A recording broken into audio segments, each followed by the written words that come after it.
Hi welcome to Shri Mallika's kitchen. ఈ ఛానల్ని ఆదరించిన ప్రతి ఒక్కరికి మా హృదయపూర్వక నమస్కారములు. ఇవాళ చాలా మంచి రెసిపీతో మీ ముందుకు వచ్చాను. అదేమిటంటే చికెన్ కర్రీని ఈ విధంగా చేస్తే ఇంట్లో పిల్లల దగ్గర నుంచి పెద్దవాళ్ళ వరకు ఇష్టపడని వాళ్ళంటూ ఎవ్వరూ ఉండరండి. అంత బాగుంది. ప్రతి ఒక్కరూ ఖచ్చితంగా ట్రై చేయండి. అందుకే ఇంత మంచి రెసిపీని మీ అందరితో షేర్ చేసుకుంటున్నాను. ఎలా చేయాలో ఒకసారి మన కిచెన్లోకి వెళ్ళి చూద్దామా. ముందుగా మనం బౌల్లోకి నేనైతే 750 గ్రాములు చికెన్ తీసుకున్నా అండి. అది స్కిన్లెస్. ఓకేనా. చికెన్ తెచ్చుకున్న తర్వాత 1కి 4 సార్లు శుభ్రంగా కడిగిన తర్వాత యూజ్ చేస్తున్నాను. దాంట్లోకి ఇప్పుడు మనం 2 టేబుల్ స్పూన్లు కారం వేసుకొని 1 టేబుల్ స్పూను ధనియాల పొడి వేసి ఆ తర్వాత సగం టేబుల్ స్పూన్ గరం మసాలా, చిటికెడు పసుపు, 1 టేబుల్ స్పూన్ సాల్టు, సగం టేబుల్ స్పూన్ వచ్చేసి చికెన్ మసాలా, ఇవి వేసిన తర్వాత 1 కప్పు పెరుగు వేసుకుందామండి. అది ఒక చిన్న ప్యాకెట్. ఓకేనా. ఇప్పుడు దీన్ని బాగా కలుపుకోవాలండి. ఈ ముక్కలన్నిటికీ బాగా పట్టే విధంగా ఇలా పిసుకుతూ బాగా కలుపుకోవాలి. ఇలా బాగా కలిపిన తర్వాత దీన్ని మూత పెట్టి ఒక అరగంట సేపు అయితే ఊరనిచ్చుకోవాలండి. ఇప్పుడు కాసేపు దీన్ని పక్కన పెట్టేసి ఇప్పుడు మనం ఊరిన తర్వాత ఒక బాక్స్ గిన్నెలోకి మనం ఊరబెట్టిన చికెన్ని అందులో వేసేసుకుందామండి. అంటే ఆ చికెన్ ఎంత ఉందో అది పట్టే మనం ఒక బాక్స్ గిన్నె తీసుకోవాలి. ఓకేనా. ఇప్పుడు దానికి మూత పెట్టేసి కాసేపు అలా పక్కన పెట్టి ఒక ప్యాన్ తీసుకొని దానిలో ఏంటంటే ఒక 2 గ్లాసుల మందం నీళ్లు పోసుకుందామండి. ఈ నీళ్లు పోసిన తర్వాత ఏదైతే మనం అంట్లు పెట్టుకుంటామో ఆ స్టాండ్ని దాంట్లో పెట్టుకోవాలండి. మనం అన్నం వండిన తర్వాత మనం ఏదైతే గిన్నె పెట్టుకుంటామో ఆ స్టాండ్ అండి. ఓకేనా. అది పెట్టిన తర్వాత దాని మీద మనం చికెన్ పెట్టిన ఈ బాక్స్ని పెట్టుకోవాలి.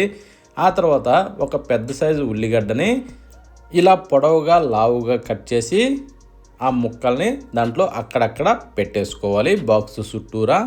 ఈ విధంగా పెట్టిన తర్వాత ఇప్పుడు మనం ఒక 3 పచ్చిమిరపకాయలని దాంట్లో వేసి ఒక 10 దాకా జీడిపప్పును వేసుకొని వెల్లుల్లిగడ్డ పొట్టు తీసి అందులో వేసుకొని అల్లం 1 ఇంచు అల్లంని చిన్న ముక్కలుగా కట్ చేసి వేసి ఒక పిడికెడు కొత్తిమీరను కూడా దాంట్లో వేసేసుకుందామండి నలువైపులా. ఇవన్నీ ఈ టైపు వేసిన తర్వాత ఇప్పుడు మనం ఏం చేద్దామంటే మూత పెట్టేసుకుందాం. మూత పెట్టాక ఇప్పుడు స్టవ్ ఆన్ చేసి స్టవ్ పైన ఈ ప్యాన్ పెట్టేసుకొని దీన్ని బాగా ఉడకనివ్వాలండి. దాదాపు ఒక 15 నిమిషాల టైము పడుతుంది. ఆ టైం దాకా దీన్ని ఉడకనివ్వాలి. ఇప్పుడు మనం ఒక్కసారి స్టవ్ ఆఫ్ చేసి చూసుకుందాం ఎలా ఉడికినాయి అన్నది. ఓకేనా. ఇప్పుడు కాస్త చికెన్ మీద మూత తీసి చూద్దామా ఎలా ఉందన్నది. వావ్, సూపర్గా బాయిల్ అయింది. ఇప్పుడు దీన్ని తీసి పక్కన పెట్టేసుకునేసి ఈ లోపల ఉన్న స్టాండ్ను కూడా తీసి పక్కన పెట్టేసుకుందాం. పెట్టిన తర్వాత మనం ఈ ఏదైతే ఉన్నాయో ఈ ఆనియను, పచ్చిమిరపకాయలు, జీడిపప్పులు, వెల్లుల్లిపాయలు ఇవన్నీ కూడా తీసి ఒక ప్లేట్లోకి వేసేసుకుందాం. ఇవన్నీ కూడా తీసి ఒక ప్లేట్లోకి వేసిన తర్వాత ఈ మిగతా నీళ్లు ఏవైతే ఉన్నాయో ఆ నీళ్లు వేస్ట్ పోవండి, మళ్ళీ యూజ్ చేసుకోవచ్చు. ఇప్పుడు కాసేపు అలా పక్కన పెట్టేసి చికెన్ ఎలా ఉడికిందన్నది ఒకసారి చెక్ చేసుకుందామండి. కాకపోతే ఏంటంటే సూపర్గా ఉడుకుద్దండి. దాదాపు అంటే ఈ ఆవిరికే ఉడికింది కదండి చికెను. టేస్ట్ కూడా సూపర్గా ఉంటుందండి. ఎవరు మిస్ అవ్వద్దు. చూడండి, పట్టుకొని ఇప్పుడు అలా అనగానే ఇలా తునిగిపోద్ది. అంత బాగా ఉడికిపోద్దండి చికెను దీంట్లో నేను. ఓకేనా. చూడండి ఎలా ఉడికింది. ఇప్పుడు దీన్ని పక్కన పెట్టి ఈ ఆనియన్ ఇవి కూడా ఎలా ఉడికినాయి అన్నది చూద్దామా. చూడండి, ఒకసారి అలా అనగానే చితికిపోతాయండి. అంత బాగా ఈ బాయిల్ అవుతాయి. ఇప్పుడు వీటిని చల్లారిన తర్వాత తీసి మిక్సీ జారీలో వేసేసుకుందాం. చికెన్ పక్కన పెట్టేసి ఈ మిగతా ఏవైతే ఉన్నాయో అవి మాత్రమే మిక్సీ జారీలో వేసేసుకోవాలి. ఆనియను, వెల్లుల్లి, జీడిపప్పులు ఇవి మాత్రమే. ఇప్పుడు దీన్ని మెత్తగా గ్రైండ్ చేసేసి పక్కన పెట్టుకుందాం. చూడండి, గ్రైండింగ్ చేస్తే ఈ టైప్లో నీళ్లు పోసే అవసరం లేదండి. ఈ టైప్లో సరిపోద్ది. ఇప్పుడు దీన్ని పక్కన పెట్టి స్టవ్ మీద ఒక ప్యాన్ పెట్టుకోవాలి. దాని లోపల ఒక 4 స్పూన్ల దాకా ఆయిల్ వేసుకుందాం. దాన్ని కొంచెం వేడెక్కనిచ్చి మనం ఏదైతే బాయిల్ చేసినామో చికెను ఆ చికెన్ని నీళ్లు ఉడవనిచ్చి ఆ చికెన్ని దీంట్లో వేసేసుకుందామండి.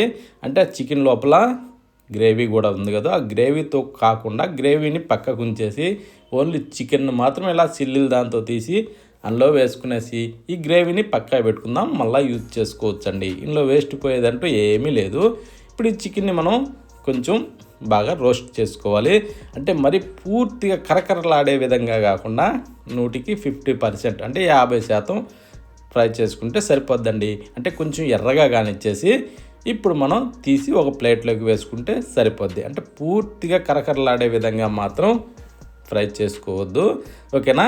కొంచెం ఎర్రగా కానిచ్చేసి తీసి ఒక ప్లేట్లో వేసుకుంటే సరిపోద్ది. ఇప్పుడు అదే నూనెలో ఇప్పుడు మనం ఏం చేద్దామంటే బిర్యానీ ఆకులు ఒక 2 వేసుకునేసి ఆ తర్వాత చిన్న చెక్క వేసుకుందాం. ఒక 3-4 లవంగాలు వేసుకొని ఒక 2 యాలకులు వేసుకోవాలి. ఇవి వేసిన తర్వాత సగం టేబుల్ స్పూన్ జీలకర్ర కూడా దాంట్లో వేసేసుకొని ఇప్పుడు ఒక్క ఉల్లిగడ్డని చిన్న ముక్కలుగా కట్ చేసి దాంట్లో వేసి దీన్ని బాగా కలర్ వచ్చేదాకా వేగనివ్వాలండి. ఇలా బాగా కలర్ వచ్చేదాకా వేగిన తర్వాత మనం ఏదైతే గ్రైండ్ చేసినామో ఆ పేస్ట్ని దీంట్లో వేసేసుకుందాం. వేసిన తర్వాత ఇప్పుడు దీన్ని మనం బాగా కలుపుతూ మిక్స్ చేసుకోవాలి. మిక్స్ చేసుకుంటూ ఒక 2-3 నిమిషాల పాటు ఇది బాగా ఉడకనివ్వాలండి. అంటే దీంట్లో ఆయిల్ రిలీజ్ అయ్యేదాకా బాగా వేగనివ్వాలి.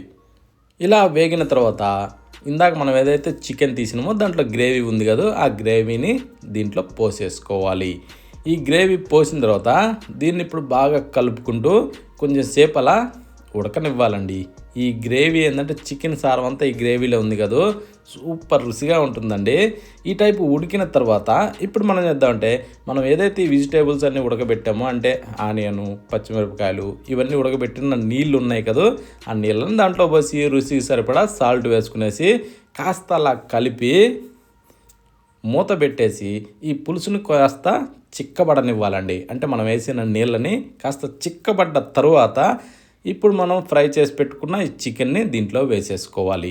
ఈ చికెన్ పూర్తిగా వేసిన తర్వాత దీన్ని కొంచెం బాగా మిక్స్ చేసుకోవాలి. అంటే ఈ గ్రేవీ అన్నది చికెన్ ముక్కలకి బాగా పట్టాలండి. ఆ టైప్ బాగా మిక్స్ చేసుకున్న తర్వాత మూత పెట్టేసి ఒక 4-6 నిమిషాల సేపు ఈ చికెన్ని కాస్తలా ఉడకనివ్వాలి ఆ గ్రేవీలో. ఉడికిన తర్వాత ఇప్పుడు ఒక్కసారి అడుగు పట్టుకోకుండా అలా తిప్పేసుకునేసి మీదకించి కొత్తిమీర చల్లుకోవాలి. కొత్తిమీర చల్లిన తర్వాత ఒక్కసారి రుచి చూసుకొని స్టవ్ ఆఫ్ చేసుకొని ఆ తర్వాత వేడివేడిగా సర్వ్ చేసుకొని తింటే సూపర్గా ఉంటుందండి. ఇలా చేసిన చికెన్ కర్రీ రుచి మాత్రం చాలా అద్భుతంగా ఉందండి. ఇంట్లో చిన్న పిల్లల దగ్గర నుంచి పెద్దవాళ్ళ దాకా ఇష్టపడిన వాళ్ళు అంటూ ఎవ్వరూ ఉండరండి. ప్రతి ఒక్కరూ చాలా ఇష్టంగా కడుపు నిండా అన్నం తింటారండి. ఈ టైప్లో మనం చికెన్ కర్రీ చేస్తే ప్రతి ఒక్కరూ ఖచ్చితంగా ట్రై చేయండి. మరొక వీడియోలో కలుద్దామా?